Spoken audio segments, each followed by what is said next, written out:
যেভাবে লেখা আছে আমি সেভাবেই পড়ছি। গ্রামের বৃদ্ধ মানুষরা একটা কথা বলে, বাঘ মরে গেলে হয় কাঠ, আর মানুষ মরে গেলে হয় বাঘ।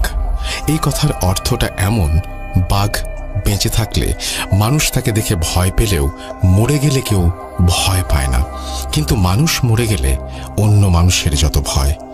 একা লাশের পাশে এক মুহূর্ত যেন কেউ থাকতে চায় না। তখন যত দ্রুত সম্ভব আমরা লাশ দাফন করে ফেলি। কিন্তু এই দুনিয়ায় কিছু মানুষ আছে, আমরা লাশ দাফন করার পরেই যারা ঘন অন্ধকার কিংবা কোনো এক জ্যোৎস্না রাতে সদ্য মাটি দেয়া লাশের কবরের ওপরে কোদাল চালিয়ে লাশ চুরি করে। কি ভাবছেন এত কথা কেন বলছি? তাহলে মনোযোগ দিন, আজ আমি শেয়ার করব একটা লাশ চুরির ঘটনা।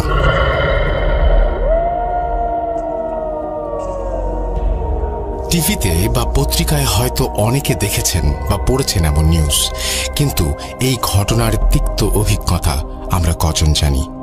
আমি তানভীর তুষার, ভূত.com-এর মডারেটর এবং স্টোরি টেলার।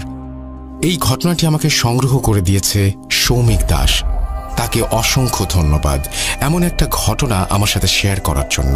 ঘটনাটির স্থান এবং চরিত্রের নাম ছদ্মনাম ব্যবহার করা হয়েছে, আর সব লিসেনারকে জানাই হ্যালোইনের শুভেচ্ছা। ঘটনার শুরু 2008 সালে। প্রত্যন্ত গ্রামগুলোতে তখন অভাব অনটন লেগেই থাকতো। অনেক মানুষের দুবেলা ঠিকমতো খাবারের জন্য রীতিমতো সংগ্রাম করতে হতো। অভাবের তাড়নায় অনিল তখন বেছে নেয় নিকৃষ্ট এই উপার্জনের পথ। এই চক্র তাকে অফার করে সদ্য কবর দেয়া লাশ চুরি থেকে শুরু করে তুলে নিয়ে নির্দিষ্ট জায়গায় তাদের হস্তান্তর করতে হবে, আর এতে তাকে লাশ প্রতি বেশ ভালো পরিমাণ টাকা দেয়া হবে। সে চিন্তা করল, এই অভাবের জীবনে এমন লোভনীয় অফার কোন বোকায় পায়ে ঠেলে। সে রাজি হয়ে যায়, কিন্তু একার পক্ষে তো আর এই কাজ করা সম্ভব নয়। সে তখন তার দুই বন্ধুকেও ডেকে নেয় এই কাজে। এত ভালো টাকার অফার, তারা দুজনেও রাজি হয়ে যায়। শুরু হয় তাদের কাজ। তাদের গ্রামের মাঝ দিয়ে বয়ে চলেছে একটা নদী, চারপাশে তার বন জঙ্গলে ঘেরা। আর এই নদীর মাঝ দিয়েই ছোট্ট ডিঙ্গি নৌকা চালিয়ে তারা পৌঁছে যায় দূর দূরান্তের কবরস্থানে। গ্রাম থেকে দূরে কেউ মারা গেলেই খোঁজ রাখে তারা, সময় মতো হানা দেয় কবরে। ঘন কালো অন্ধকার রাতে কিংবা হালকা জ্যোৎস্না রাতে কবর থেকে লাশ তোলে তারা, আবার নৌকায় তুলে পৌঁছে দেয় নির্দিষ্ট গন্তব্যে। এক রাতের মাঝেই কাজ শেষ, আর বেশ ভালো পরিমাণ টাকা তাদের পকেটে। এভাবেই চলছে তাদের লাশ চুরির কাজ। ঠিক কতগুলো লাশ তারা চুরি করেছিল তার নির্দিষ্ট কোনো হিসাব তাদের কাছে নেই। অনেক রাতে ঝিরিঝিরি বৃষ্টির মাঝেও তারা লাশ চুরি করেছে কবর খুঁড়ে, কিন্তু তাদের কোনো সমস্যা হয়নি। তার ভাষ্যমতে প্রথম এই কাজে ভয় লাগলেও পরে আর ভয় পাননি তারা। এমনি একদিন তারা খবর পেলেন পাশের গ্রামের একজন লোক মারা গেছে, কিন্তু সমস্যা হলো তাকে যেখানে কবর দেয়া হয়েছে সেটা অনেক পুরনো কবরস্থান আর লোকালয়ের অনেক কাছে। কিন্তু অনেক দিন কোনো লাশ চুরি না করায় তিনজনের হাত তখন ফাঁকা। তারা যে কোনো মূল্যেই হোক লাশটি চুরি করতে চায়। কবর দেওয়ার দুদিন পরেই অমাবস্যা, আর সেই ঘন কালো অন্ধকারেই তারা সিদ্ধান্ত নেয় লাশ চুরির। সেদিন গভীর রাতে তারা তিনজন নৌকায় কোদাল, খন্তা, হারিকেন নিয়ে রওনা দেয়। Trick or treat!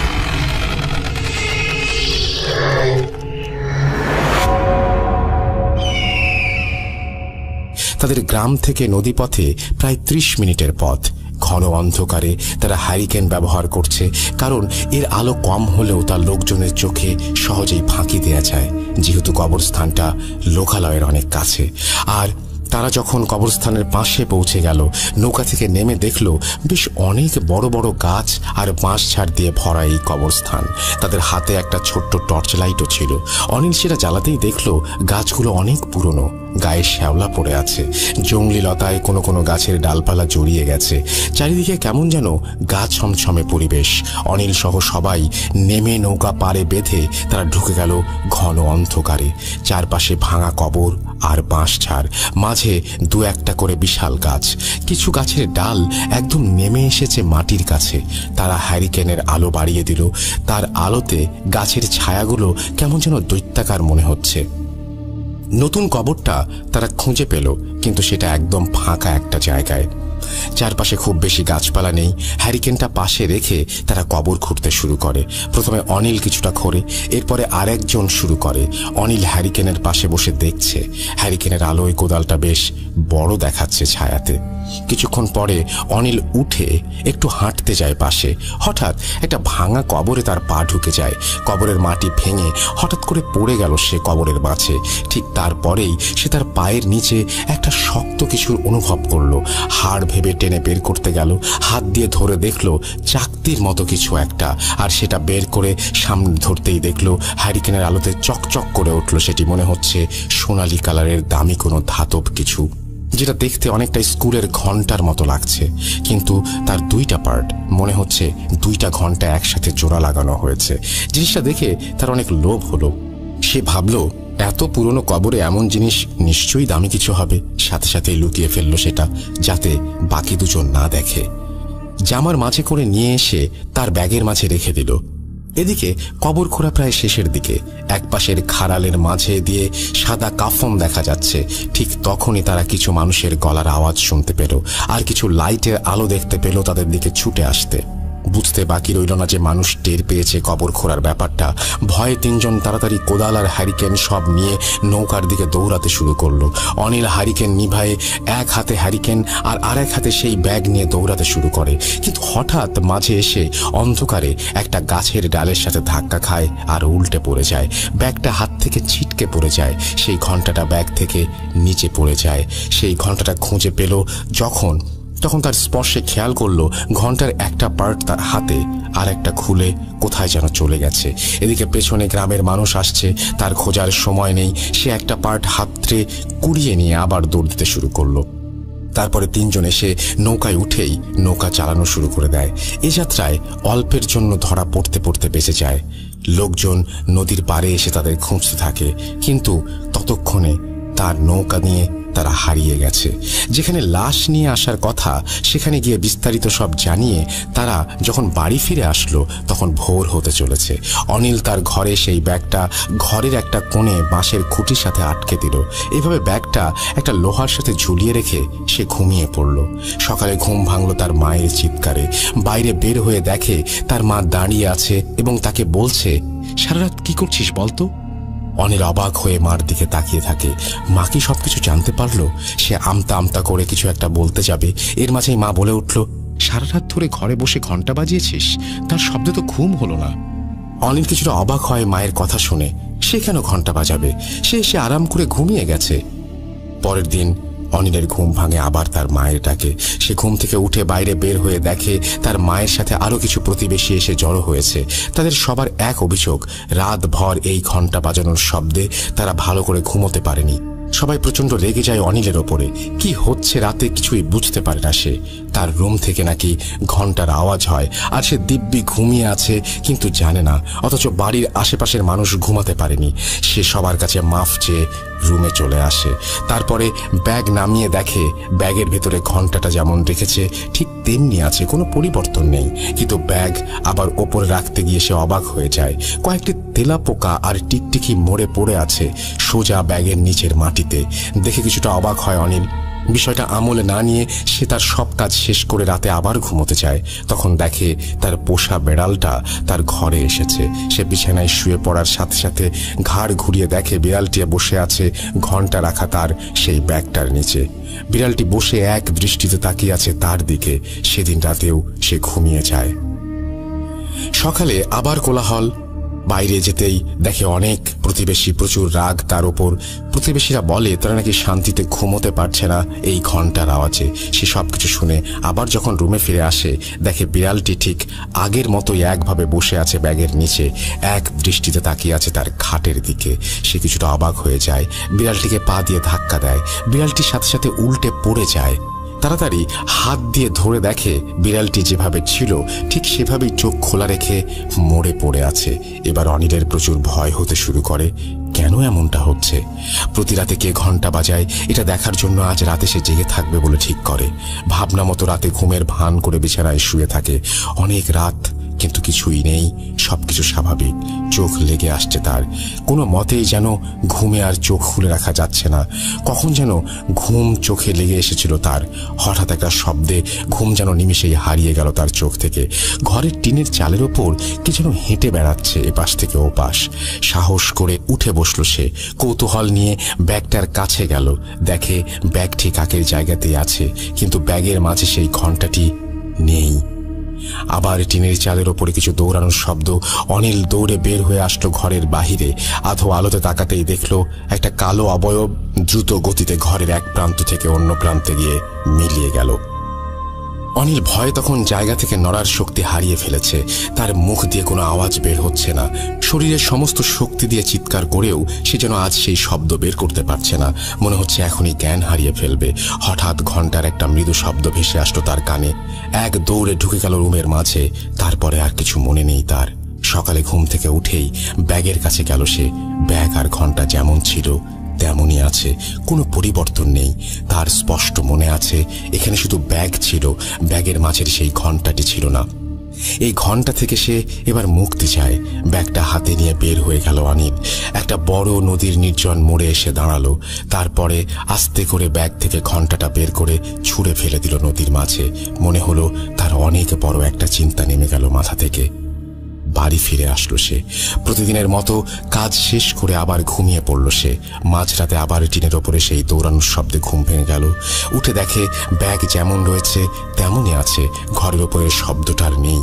ভয়ে ভয়ে বিছানা থেকে 1 পা 2 পা করে নেমে এলো অনিল। ব্যাগটা যেন তাকে কাছে টানছে। এগিয়ে গেল ব্যাগটার দিকে, কাঁপা কাঁপা হাতে ব্যাগটার দিকে হাত বাড়িয়ে দিল অনিল। ব্যাগটা হাতে নিতেই খুলে যেন ভয়ের একটা প্রচন্ড স্রোত বয়ে গেল তার শির দাঁড়ায়। ব্যাগের মাঝে সেই ঘণ্টাটি, আর ঘণ্টার গায়ে এখনো লেগে আছে পানি। মনে হচ্ছে এই মাত্র কেউ পানি থেকে সেটা তুলে নিয়ে এসেছে। একটা সামান্য ঘণ্টা দেখে যে মানুষ এত ভয় পেতে পারে এটা সে উপলব্ধি করতে পারেনি। ব্যাগটা আবার রেখে শুয়ে পড়ল আর চিন্তা করতে থাকলো কি করা যায় এই ঘণ্টা নিয়ে। সকালে ঘুম থেকে উঠে বাজারে বিক্রির জন্য নিয়ে যায় সে ঘণ্টাটি। এক ভাঙারির দোকানে বিক্রি করে ফিরে আসে সে। তারপর থেকে সবকিছুই স্বাভাবিক, কোনো সমস্যা নেই। অনিল ভাবল যাক, অবশেষে এই যন্ত্রণা থেকে মুক্তি পাওয়া গেছে। এর ঠিক 7 দিন পরে একটা ছেলে ব্যাগ হাতে হন্তদন্ত হয়ে ছুটে আসলো তার বাড়িতে। এসেই বলল, আমাকে 1 গ্লাস পানি দেন। পানি খেয়ে ছেলেটি ব্যাগটি এগিয়ে দেয় অনিলের দিকে। ব্যাগটা হাতে নিয়ে অনিল ভেতরে তাকিয়ে দেখলো সেই ঘণ্টা। ছেলেটা তার দিকে তাকিয়ে বলল, এই ঘণ্টা কেনার পরে বাবা এটাকে আমাদের বাড়িতে নিয়ে যায়। তারপর থেকে আমাদের পরিবারের কোনো কিছু ঠিক নেই। ছেলেটি কাঁপা কাঁপা স্বরে বলতে শুরু করলো, বাবা সেই ঘণ্টাটি নিয়ে এসে রুমের ভিতরে রেখে দিয়েছিল। হঠাৎ রাতে টিনের চালের ওপর ভারী কিছু একটা হাঁটার শব্দ পেয়ে ঘুম ভেঙে যায়। তিনি উঠে যান বাইরে দেখতে। দেখেন একটা কালো অবয়ব দ্রুত গতিতে এ পাশ থেকে ও পাশে চলে যাচ্ছে। বাবা অনেক ভয় পেয়ে যায়। তিনি একটা চিৎকার দিয়ে দৌড় দিবেন, ঠিক এমন সময় অবয়বটা তার দিকে তাকিয়ে একটা ধাক্কা দেয়। আমরা বের হয়ে বাবাকে অবচেতন অবস্থায় পাই। তাকে রুমে নিয়ে যাই। সকালে জ্ঞান ফেরার পরে বাবা আমাদের এই ব্যাপারগুলো বলেন, কিন্তু পরদিন থেকেই বাবার মাঝে একটা অস্বাভাবিক কিছু লক্ষ্য করি আমরা। বাবা কেমন যেন চুপচাপ হয়ে গেছেন সব সময়, কারো সাথে কোনো কথা বলেন না। হাসি খুশি মজার মানুষটা যেন এক মুহূর্তে বদলে গেল আমাদের সামনে। আমরা বুঝছিলাম না হঠাৎ কি হলো। এর 3 দিন পরে ঘটল এক ভয়ানক ঘটনা। আমাদের কয়েকটি গরু ছাগল আছে। বাবার থাকার ঘরের পাশেই আরেকটা ঘরে এগুলো রাখা হয়। মাঝরাতে হঠাৎ একটা গরুর চিৎকারে আম্মুর ঘুম ভেঙে যায়। তিনি উঠে দেখেন বাবা পাশে নেই। সেই সময় বাড়িতে চোরের উৎপাত ছিল অনেক বেশি। চোর ভেবে হয়তো শব্দ শুনে বাবা উঠে গেছেন, এটা ভেবে আম্মু নিজেও উঠে যান দেখতে কি হয়েছে। তিনি লাইট হাতে এগোতে দেখেন গোয়াল ঘরের দরজা খোলা। গরুগুলো যেমন ছিল ভয়ে শয়ে একদিকে তাকিয়ে আছে। ভেতরে যে লাইট ধরতে আম্মু দেখেন বাবা একটা ছোট বাচ্চা ছাগলের পা ধরে গলা থেকে চুইয়ে পড়া রক্ত খাচ্ছে, আর ছাগলের মাথাটা পাশে পড়ে আছে। ছাগলের মাথাটা ছিঁড়ে পড়ে থাকা দেখে মনে হচ্ছে কেউ মুচড়ে সেটাকে টেনে ছিঁড়ে ফেলেছে। বাবার মুখে তাজা রক্ত লেগে আছে। আম্মু লাইট ধরতেই তিনি আম্মুর দিকে তাকিয়ে একটা হাসি দিয়ে অনেক ভারী কণ্ঠে বলেন, ঘণ্টা ফিরে এসেছে, ঘণ্টা ফিরে এসেছে, কেউ বাঁচবি না, ঘণ্টা আবার ফিরে এসেছে। এরপরে আম্মু একটা চিৎকার দিয়ে জ্ঞান হারিয়ে ফেলেন। আমরা দৌড়ে বের হতে গিয়ে দেখি এই অবস্থা। আম্মুকে ধরে রুমে নিয়ে আসি আর বাবাকেও কয়েকজন ধরে রুমের দিকে নিয়ে আসি। তার এই অবস্থা, যে শরীরে এত শক্তি, আমরা কজন মিলেও তাকে আটকাতে পারছিলাম না। অনেক কষ্টে তাকে রুমে আনা হয়। তিনি ঘুমিয়ে যান আর ঘুম থেকে উঠলেই পাশে যেই থাক তার হাত বা পায়ে কামড় দিয়ে রক্ত খাওয়ার চেষ্টা করেন আর বলেন, ঘন্টা ফিরে এসেছে। পরে আমরা বাধ্য হয়েই তাকে খাটের সাথে বেঁধে রাখি, কিন্তু সকাল হলেই সবকিছু স্বাভাবিক। তিনি যে রাতে এত কিছু করেছেন তার কোনো কিছুই তিনি মনে করতে পারেন না, এমনকি বিশ্বাসও করেন না। পরের দিন রাতে আমার আম্মুর চিৎকার আর দৌড়ে আমরা রুমে গিয়ে দেখি দরজা খোলা, বাবা নেই। আমরা লাইট নিয়ে বাবাকে খুঁজতে বের হই। বাড়ির আশেপাশে খুঁজে দেখি বাবা একটা জঙ্গলের মাঝে দিয়ে এদিক ওদিক দৌড়াচ্ছেন। আমাদের দেখে আবার দৌড় দেন। অনেক কষ্টে তাকে ধরে নিয়ে আসি। সে এসেই খাবার চায় আর এত বেশি পরিমাণে খাওয়া শুরু করে, যেটা অনেক অস্বাভাবিক। আমরা আবার তাকে বাধ্য হয়ে বেঁধে রাখি। এরপরে আমি সেই ঘন্টার ব্যাগটা নিয়ে আমার রুমে রেখে দেই। আমিও রাতে টিনের ওপরে কিছু দৌড়াদৌড়ির শব্দ পাই আর মৃদু একটা ঘন্টা বাজানোর শব্দ পাই। এরপরে সকালে বাবার আবার রাতের কিছুই মনে নেই, সব ঠিক, তিনিও স্বাভাবিক। বুঝলাম এই ঘন্টাটাই যত সমস্যা। বাবার কাছ থেকে আপনার ঠিকানা শুনে আমি নিয়ে আসলাম এটা। আপনি এই ঘন্টা রেখে দেন, টাকা ফেরত দিতে হবে না, তবুও এই ঘন্টা আপনার কাছেই রেখে দেন। এই কথাগুলো বলে ছেলেটি ঘন্টাটা অনিলের হাতে দিয়ে চলে যায়। অনিল খুব চিন্তায় পড়ে যায়, এই ঘন্টা নিয়ে এখন সে কি করবে, কিভাবে মুক্তি পাবে এই অভিশপ্ত ঘন্টা থেকে। অনিল ঘন্টাটা অন্য একটা ফাঁকা ঘরে রেখে দেয়। 3 দিন পরে আরও একটা লাশ তোলার কাজ পায় সে। অনেক দিন ধরে বেকার বসে আছে, হাতে টাকা পয়সাও নেই, তাই আবার ঝুঁকিটা নেয়। যেই ভাবা সেই কাজ। সে সাথে দুজনকে বলে আজ রাতে তারা এই গ্রামে যাবে নতুন একটা কবর খুঁড়তে। তার সাথের লোকগুলো তখন রাজি হয়ে যায়। মাঝরাতে কথা মতো কবর খোঁড়ার সরঞ্জাম নিয়ে নদীর পাড়ে হাজির হয় অনিল। দূর থেকেই দেখতে পায় তার সাথের দুজন দাঁড়িয়ে আছে নৌকার পাশে। অনিল আসে এবং ব্যাগটা নৌকায় রেখে নৌকায় ওঠে আর বৈঠা নিয়ে বসে পড়ে মাথায়। অপর দুজন কাদা থেকে নৌকা ধাক্কা দিয়ে পানিতে নামিয়ে সামনে বসে পড়ে। মাথার ওপরে পূর্ণ চাঁদের আলো নদীর পানির ছোট ছোট ঢেউতে পড়ে যেন চকচক করছে। জ্যোৎস্নার আলোয় যেন ভেসে যাচ্ছে চারপাশ। অনিলের সাথে থাকা দুজন লোক কাজে যাওয়ার সময় প্রচুর কথা বলে, কিন্তু আজ তারা একদম চুপচাপ। নদীতে বৈঠার শব্দ আর পাড়ে ঝিঝি পোকার ডাক ছাড়া যেন আর কিছুই শোনা যাচ্ছে না। নীরবতা ভেঙে অনিল কথা বলতে শুরু করলো। কিরে, তোরা দুজন নৌকায় একেবারে সামনে যেয়ে চুপচাপ বসে আছিস কেন? তোরা আজ কোনো কথাই বলিস না? তাদের একজন শুধু বলে, ভালো করে নৌকা চালা। অনিলের কেমন যেন লাগে ব্যাপারটা। তারা আজ তার দিকে তাকিয়েও কথা বলছে না। এমনিতে কাজে গেলে তারা প্রচুর আড্ডা দেয়, অনেক কথা বলে, কিন্তু আজ যেন সবকিছুই অন্যরকম। জ্যোৎস্নার আলোয় ভেসে ভেসে চলেছে নৌকা। একটু দূরেই একটা জমজমাট ঘন কালো অন্ধকার দেখা যাচ্ছে। জ্যোৎস্নার এই অবারিত আলো যেন উজ্জ্বল করে উঠতে পারেনি সেই জায়গার একটা কোণা। অনিল নৌকার মাথা ঘুরিয়ে সেই জমাট বাঁধা অন্ধকারের দিকে নৌকা নিয়ে গেল। কাছে যেতেই আবছা আলোয় দৃশ্যমান একটা বাঁশঝাড়। বাঁশঝাড়ের নিচে নৌকা থামিয়ে নেমে পড়ল তারা। নৌকাটাকে একটা বাঁশের সাথে বেঁধে নেমে সেই বাঁশঝাড় পেরোতেই দেখতে পেল ফাঁকা বিশাল একটা মাঠ। দেখে মনে হচ্ছে ফসলি জমি, কিন্তু এই মুহূর্তে কোনো ফসল নেই। দ্রুত গতিতে তারা হেঁটে চলেছে সামনের দিকে। জ্যোৎস্নার আলোয় সামনে একটু একটু করে যেন অন্ধকার মিলিয়ে সব দৃষ্টিগোচর হচ্ছে অনিলের কাছে। ওই যে একটু দূরে দেখা যাচ্ছে আরও বাঁশের সারি, আর সেখানেই রয়েছে একটা কবরস্থান, যাতে সদ্য কবর দেয়া একটা লাশ রয়েছে। কবরস্থানে যাওয়ার পরেই হ্যারিকেন জ্বালিয়ে দিতে যায় অনিল, কিন্তু সাথে থাকা দুজন লোকের একজন তাকে বলে, এবার আর হ্যারিকেন জ্বালানোর দরকার নেই, চাঁদের আলোতেই তো অনেক ভালো দেখা যাচ্ছে। অনিল দেখল অন্ধকারে একটু তাকিয়ে থাকলেই চোখ সয়ে যাচ্ছে, ফলে মোটামুটি ভালোই দেখা যাচ্ছে। আর বাঁশ ও গাছের ফাঁক দিয়ে আসা চাঁদের আলোর রেখায় তা স্পষ্ট হয়ে উঠছে। অনিল ভাবল লাশ তোলার সময় হ্যারিকেন জ্বালিয়ে দেবে। কাঁধের কোদাল নিয়ে কবরটার দিকে এগিয়ে যায় অনিল। কবরের এক মাথা থেকে কোদাল চালাতে শুরু করে। কবরের ঝুরঝুরে মাটিতে কোদাল চালিয়ে সরিয়ে দিচ্ছে অনিল। একটু পরেই এক পাশে বাঁশের চাটাই বের হয়ে আসলো। অনিলের গা ঘেমে তখন টপ টপ করে পানি পড়ছে।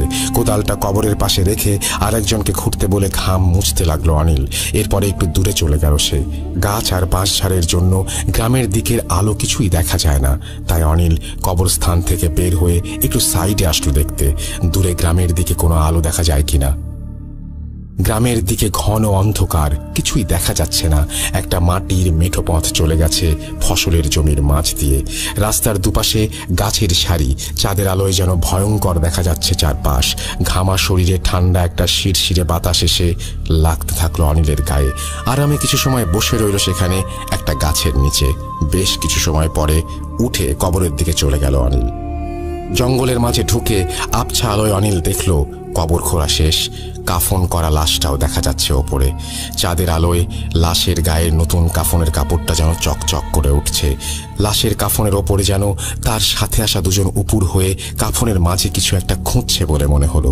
অনিল একটু দূরে থাকা ব্যাগের কাছে গিয়ে হ্যারিকেনটা জ্বালিয়ে দিল। হ্যারিকেনের আলো বাড়িয়ে অনিল এগিয়ে গেল কবরের দিকে। দুজন তখনও উপুর হয়ে আছে লাশটার ওপরে। অনিল এগিয়ে যেতে একজন পেছনে তাকালো। হ্যারিকেনের লাফাতে থাকা আলোর ছটায় অনিল দেখল তার দিকে লোকটার মুখে লাশের চামড়া। পায়ের থেকে কামড়ে খাচ্ছে লাশটার একটা অংশ। অনিলের শির তারা দিয়ে ভয়ের একটা ঠান্ডা স্রোত বয়ে গেল। আর চেনা দুই লোক যেন আজ অনেক অচেনা, অনেক বড় রহস্য। এর মাঝেই তার দিকে তাকিয়ে তারা বলল, ঘন্টা ফিরে এসেছে। এই কণ্ঠ যেন অনিলের হৃৎপিণ্ড ফুঁড়ে বেরিয়ে গেল। হ্যারিকেন ফেলে ঊর্ধ্বশ্বাসে দৌড়াতে শুরু করলো অনিল। বাঁশঝাড় পার হয়ে মাঠের মাঝে নেমে গেল অনিল। দৌড়ে চলেছে নদীর দিকে। হঠাৎ দেখে সামনে দাঁড়িয়ে তার সাথেই আসা একটা লোক। আবার একটা হাসি দিয়ে বলছে, ঘন্টা ফিরে এসেছে। অনিল উল্টো দিকে এক দৌড় দেয়। এই গ্রামে তার পরিচিত এক বন্ধু আছে, তার বাড়ির দিকেই দৌড়াতে শুরু করলো অনিল। কিছু দূর যেতেই অনিল একটা পুকুর দেখতে পেল চাঁদের আলোয়। সেখানে দৌড়াতে শুরু করলো অনিল। সে তখনও ঘামছে, তার হৃৎপিণ্ড যেন তখনও থামছে না। মনে হচ্ছে বুক চিরে বেরিয়ে আসবে ভয়ে। পুকুরের পাড়ে যেতেই অনিল দেখল ওপর থেকে কি যেন ধপাস করে পুকুরের পানিতে পড়ল। পুকুরের পানি যেন আন্দোলিত হয়ে উঠল। পানি এসে পাড়ে বাড়ি খেতে লাগলো। চাঁদের আলোয় অনিল দেখল সাদা কিছু একটা ভেসে আছে পানির মাঝে।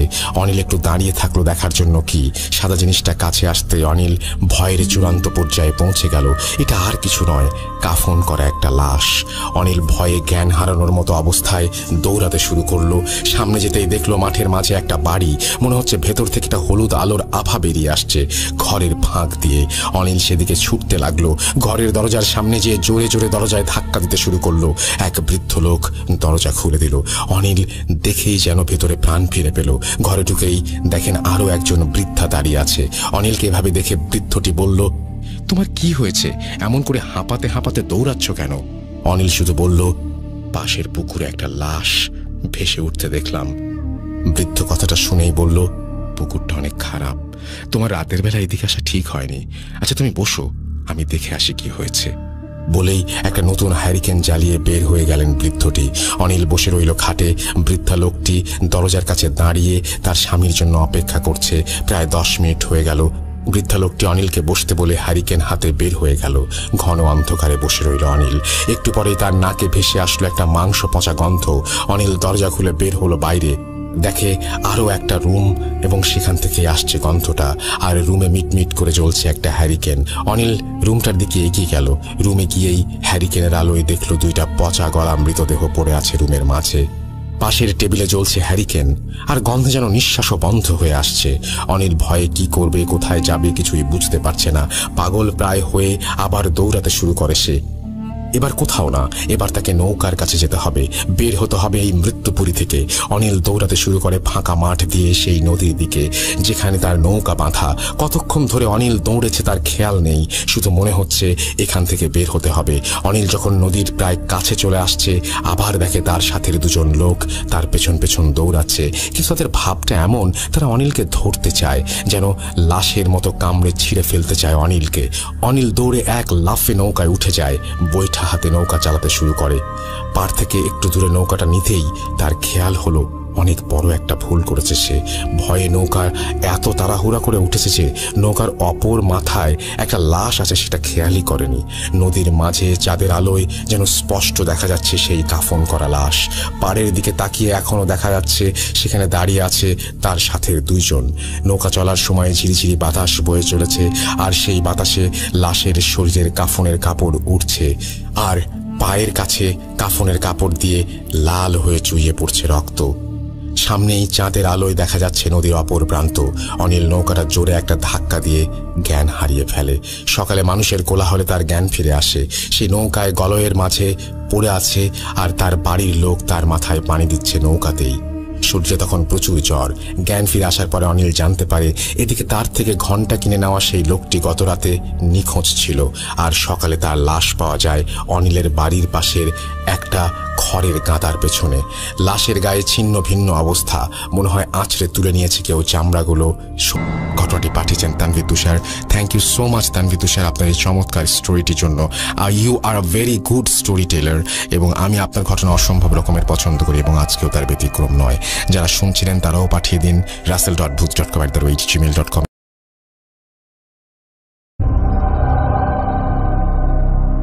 কেমন হয় যদি আজকে ফিরে আসে সেই ঘন্টা নিয়ে আমরা কথা বলছি অনেক দিন থেকে, এবং ঘন্টার এই ঘটনার জন্য আপনারা অপেক্ষা করছেন অধীর হয়ে। আর সেই তানভীর তুষারের ঘন্টার ঘটনাই আজকে শোনাবো আপনাদের। যেভাবে লেখা আছে আমি সেভাবেই শুরু করছি। রহস্যময় ঘন্টার রেখে যাওয়া সেই প্রশ্নগুলো কি মনে আছে আপনাদের? আমি তানভীর তুষার। এই ঘটনাটি আমাকে সংগ্রহ করে পাঠিয়েছেন সৌমিক দাস। অনিল লাশ চুরি করতে গিয়ে খোঁজ পায় একটি অদ্ভুত ঘন্টার, আর তা তার জীবনকে করে তোলে দুর্বিষহ। এরপরে অনিলকে যখন নৌকার মাঝে পাওয়া যায়, তারপরে তাকে বাড়িতে আনা হয়। বাড়িতে আনার পরে তার সাথে কাজ করা সেই দুইজন তাকে দেখতে যায়, আর অনিল জানতে পারে তারা সেদিন তার সাথে লাশ তুলতে যায়নি। তারা যখন নদীর পাড়ে পৌঁছায় তখন সেখানে কাউকে দেখেনি, না অনিল আছে না নৌকা বাঁধা আছে ঘাটে। তারা ভাবে অনিল হয়তো নৌকাটা অন্য কোথাও রেখেছে। তারা বেশ অনেক সময় অপেক্ষা করে যখন দেখে অনিল এখনো আসে না বাড়ি থেকে, তখন তারা বুঝতে পারে অনিল হয়তো আজকে আর আসবে না। তাই তারা ফিরে চলে যায় বাড়িতে। তারা যে সময়ের কথা অনিলকে বলে, অনিল খেয়াল করে তার আসার আগেই অনিল নৌকা নিয়ে সেই জায়গা থেকে দুজনকে তুলে লাশ তুলতে চলে যায়। অনিলের সাথে সেই দুইজন কে ছিল তা অনিলের অজানাই থেকে যায়। অনিলের তখন শরীরে প্রচুর জ্বর। বাড়িতে সবাইকে জানায় মাছ ধরতে গিয়ে ভয় পেয়ে তার এই অবস্থা হয়েছে। পাশের একজন কবিরাজ এসে তাকে ঝাড়ফুঁক করে, কিন্তু সেই ঘণ্টা থেকে সে যেন নিস্তার পায় না। সে এক কাহিনী প্রতি রাতেই। ঘণ্টার শব্দ ভেসে আসে, আর তার মনে হয় বাইরে কেউ দৌড়ে বেড়ায়। বেশ বিরক্ত হয়ে যায় অনিল। আর মৃত্যু ভয় তো আছেই। এভাবে তো আর বেঁচে থাকা যায় না। প্রতি রাতে মৃত্যু নিয়ে ভয়। রাত হলেই যেন নেমে আসে এক ভয়াবহতা। তাই অনিল এবার কিছু একটা করতে চায় এই ঘণ্টার।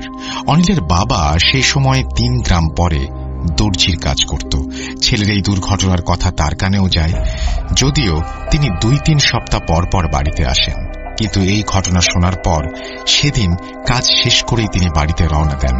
তার দোকান থেকে 2 গ্রাম পরে মাঠের মতো একটা জায়গা পার করে নিজের গ্রামে আসতে হয়। সেদিন কাজ শেষ করতে করতে বেশ ভালো রাত হয়ে যায় তার। তিনি যখন 2 গ্রাম পার করে মাঠে নেমে পড়েন, তখন বেশ অন্ধকার ছেয়ে গেছে। আবছা দেখা যাচ্ছে সবকিছু। পেছনের গ্রাম আর দেখা যাচ্ছে না, অন্ধকারে তা মিলিয়ে গেছে। সামনের গ্রামও দেখা যাচ্ছে না। তিনি মাঠের মাঝামাঝি, হাতে একটা ছোট লাইট, যার আলো বলতে ওইটুকুই পথের একটু জায়গা থেকে কোনো রকমে দেখা যায়। লাইটের চার্জ নেই। এদিকে ঠিক তখনই কানে ভেসে আসলো মৃদু এক ঘণ্টার শব্দ। বেশ অবাক হয়ে যান তিনি। এই রাতে এই ফাঁকা মাঠে ঘণ্টা বাজায় কে?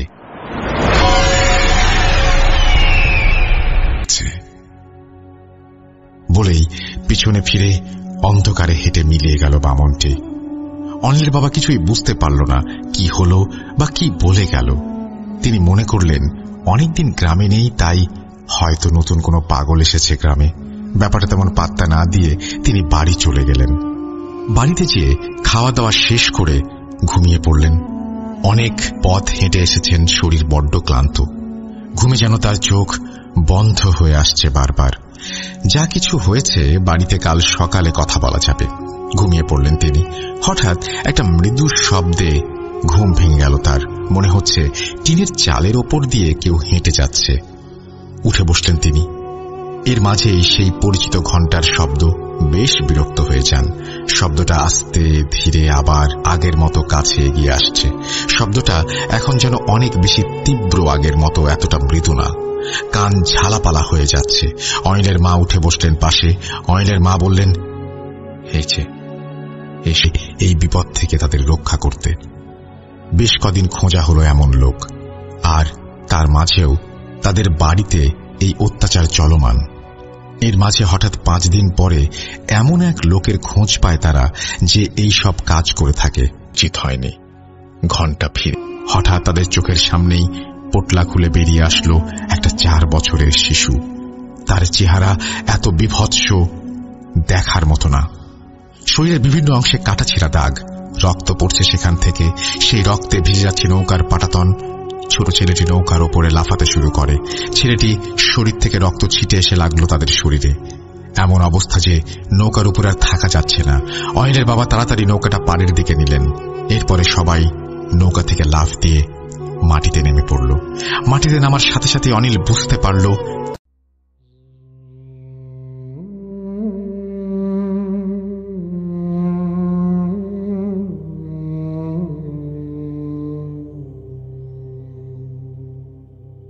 হ্যালো এভরিওয়ান, আসসালামু আলাইকুম। আশা করি সবাই ভালো আছেন। অদৃশ্য গল্প চ্যানেলের পক্ষ থেকে আপনাদের সকল শ্রোতাদের জানাই আন্তরিক শুভেচ্ছা ও অভিনন্দন। অদৃশ্য গল্প চ্যানেলে আমরা সাধারণত আমাদের আশেপাশের লোকজনের সাথে ঘটে যাওয়া বাস্তব, ভৌতিক ও অতিপ্রাকৃতিক ঘটনাগুলো আপনাদের কাছে সহজ ও সাবলীলভাবে তুলে ধরার চেষ্টা করে যাব। চলুন শুরু করা যাক আজকের এপিসোড।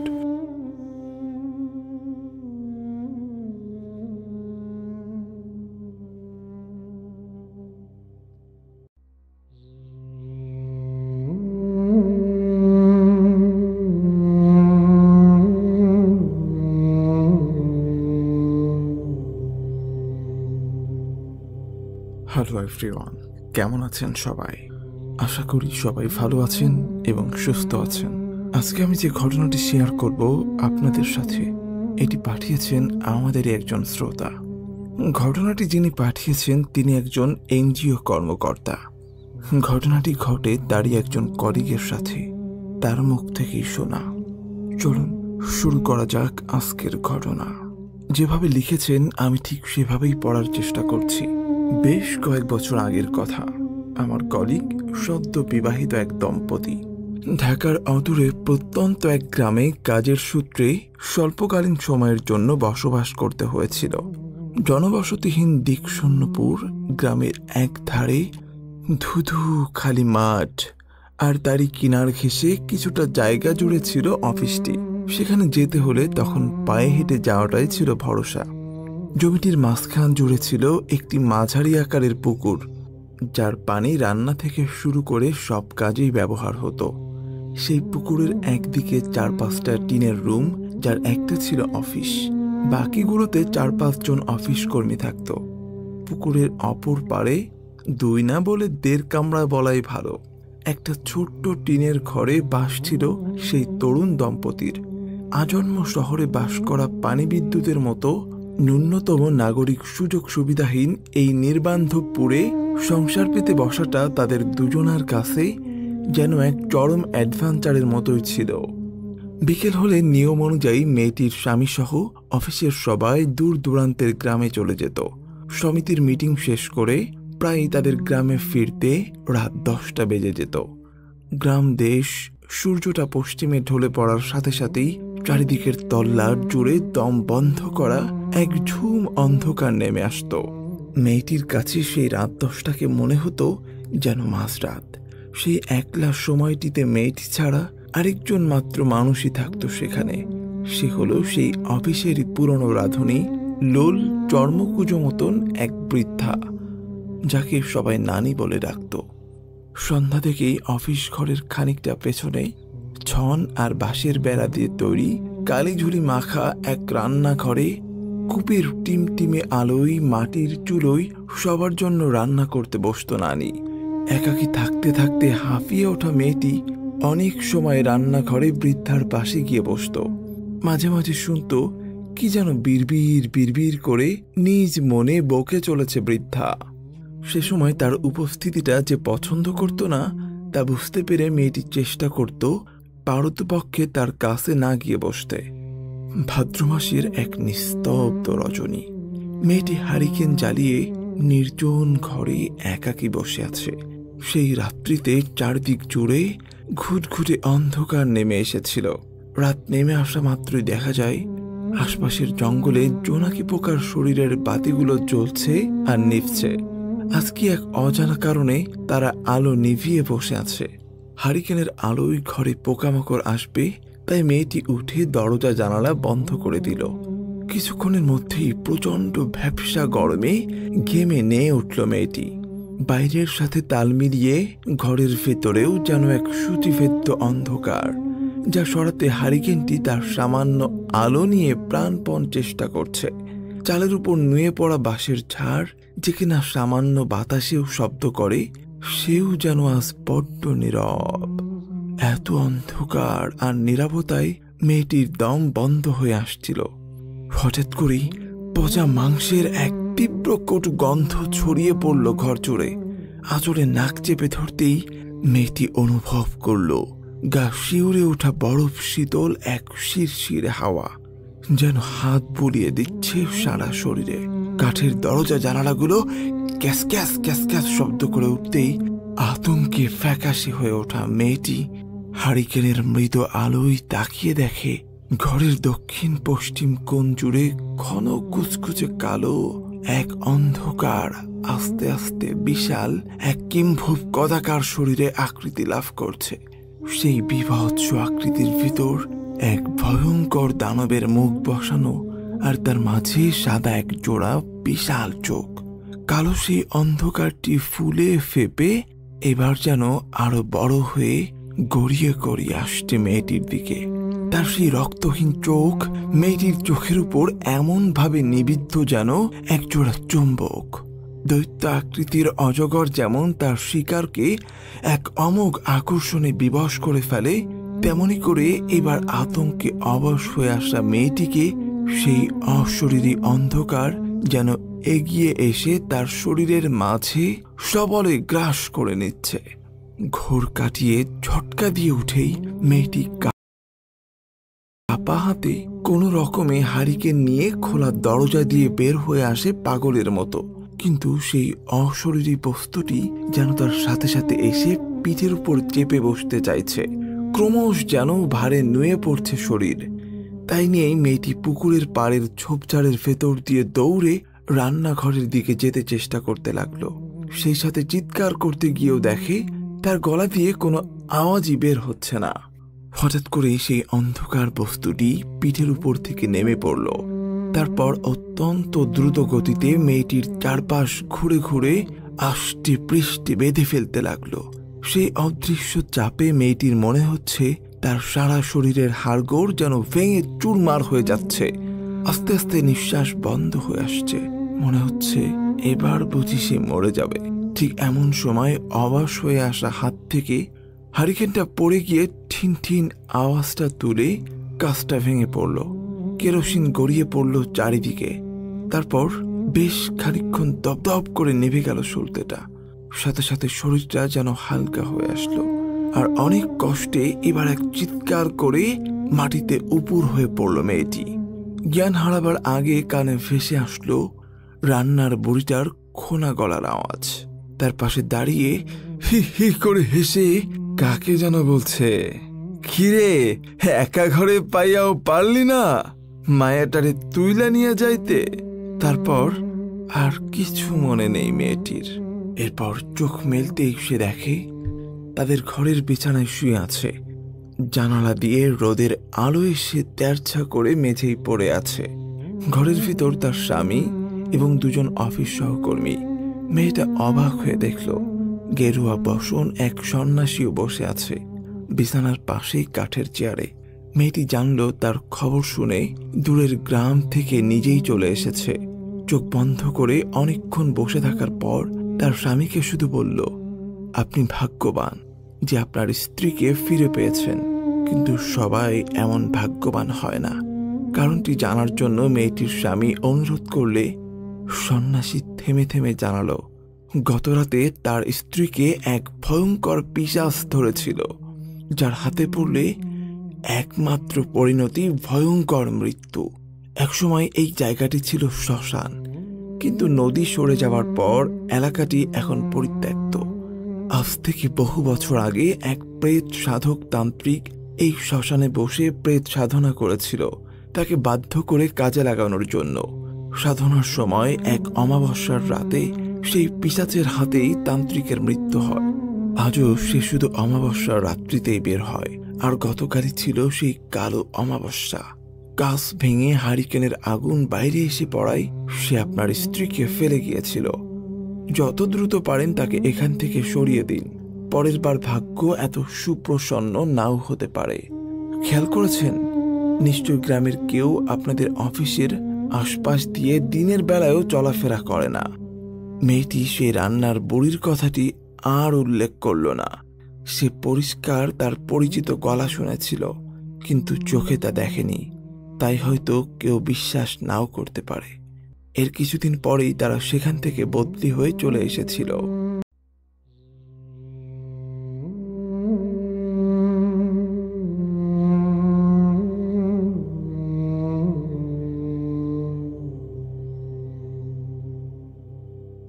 শ্রোতা বন্ধুরা, কেমন লাগলো ঘটনাগুলো অবশ্যই কমেন্ট করে জানাবেন।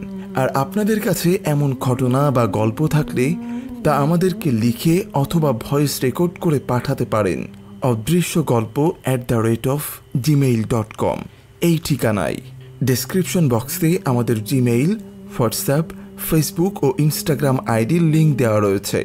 আপনারা চাইলে আপনাদের নিজেদের সাথে ঘটে যাওয়া অথবা আপনাদের সংগ্রহকৃত ঘটনা আমাদের সাথে শেয়ার করতে পারবেন। আজকের মতো এখানেই বিদায় নিচ্ছি। ভালো থাকুন।